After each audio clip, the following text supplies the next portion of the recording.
Hi, I'm Mike from 1A Auto. We've been selling auto parts for over 30 years.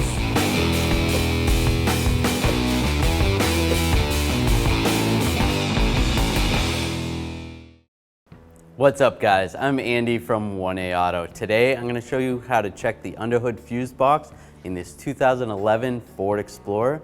If there's any parts you need for your vehicle, click the link in the description and head over to 1aauto.com. We're going to pop the hood. Right here there's a little lever. Pull that. To unlatch the hood, this is the lock right here. Push it towards the passenger side. Prop rod.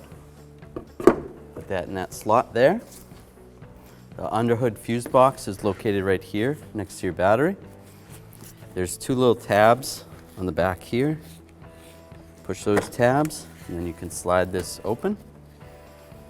There's a key on the back side of here which states the numbers of the fuses.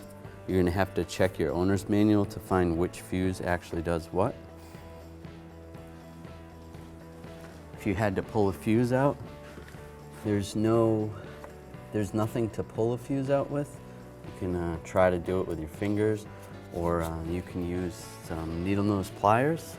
Grab the fuse, squeeze it. You can check to see if it's good. You can reinsert the fuse.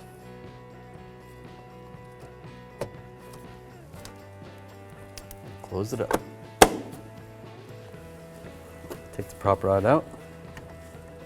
Put that in position. Close the hood. Thanks for watching.